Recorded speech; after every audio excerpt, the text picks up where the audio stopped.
Breaking news. Welcome to today's headlines. Report: Hoodlums terrorizing Enugu Ezike. To us, Ipob tells youth. Report: Hoodlums terrorizing Enugu Ezike to us. Ipob tells youth. To my dear listeners from wherever you're listening from, please stay tuned as I read today's news.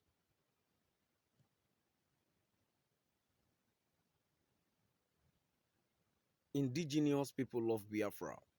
Ipob yesterday told the youth of Enugu Ezike in Igboeze North local government area of Enugu State to help it identify criminal elements terrorizing them and claiming to be Ipob and Eastern Security Network ESN operatives, saying that ESN does not maintain any camp in the area.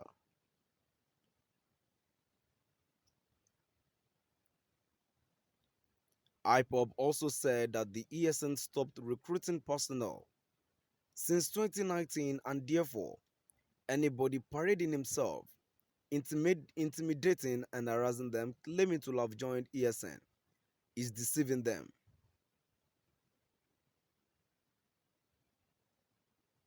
A statement by IPOB's media and publicity secretary Ima Powerful entitled ESN has no camp in Enugu Ezike said that IPOB and ESN do not call on people to bring money to them.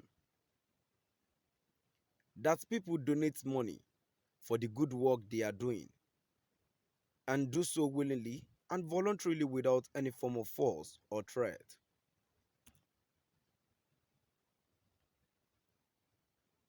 IPOB statements read: We, the global family and movement of the indigenous people of Biafra, IPOB, ably led by our great leader, Mazi Nnamdi Kanu, wish to reiterate once again to the general public, especially the people of Enugu, Ezike in Igboeze North, that the hoodlums in their community and other parts terrorizing them are not IPOB volunteers or ESN operatives.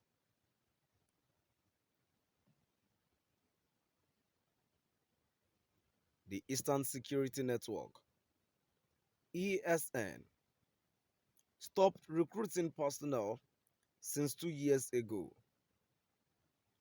and is not recruiting now.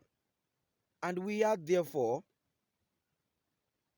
informing the public that anybody parading himself, intimidating and harassing them, deceiving them that he has joined ESN recently is a criminal and part of the hoodlums, enforcing sit at home that IPOB has long cancelled since August last year.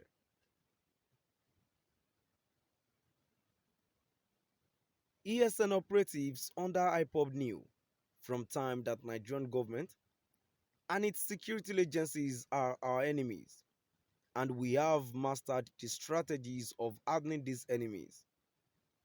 And because of that, ESN doesn't have any operational camp at Enugu, Ezike, Igbo is the north, or anywhere.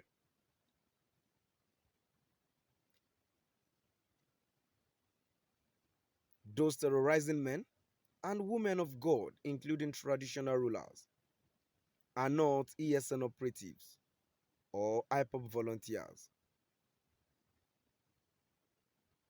IPOB and ESN do not call our people to bring money to them. Anybody who wishes to support ESN operatives, do that willingly and voluntarily without any form of force or threat. The youth of the affected communities must come out and identify these criminals because IPOB is coming out to deal with them. Those claiming to be autopilot are not IPOB families members, and we cannot allow them to destroy IPOB's image. Autopiloters are free to do anything in their names, but not impersonating Ipob.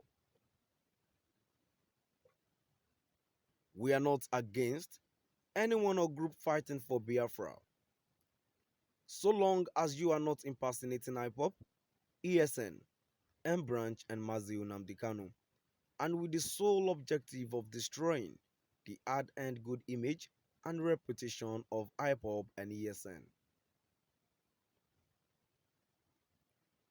We discovered that those responsible for the recent insecurity going on in Enugu, Ezike, and other communities in the areala hoodlums that were recruited by autopiloters who were driving out of Anambra and Imo State. These hoodlums found their way to Enugu, Ezike through a notorious hoodlum from the area.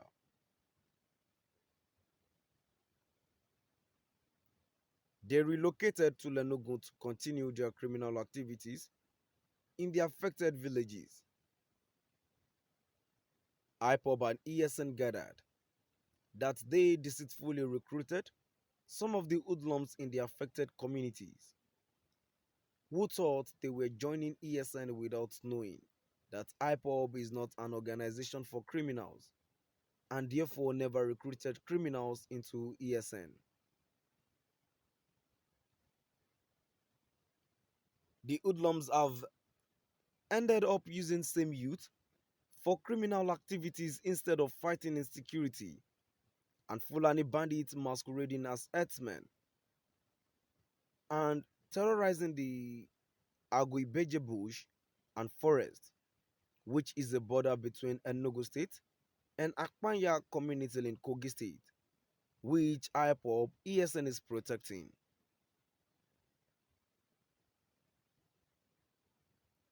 They have recruited lots of criminals terrorizing their own people, innocent citizens and residents of the area, through snatching of cars, bikes, kidnapping for ransom, and calling some notable clergymen on phone threatening them to pay some amount of cash to them, ranging from 50 to 100 million naira, or risk their church auditorium being burnt to ashes. To my dear listeners, now we've come to the end of our today's news. Please do drop by at the comment section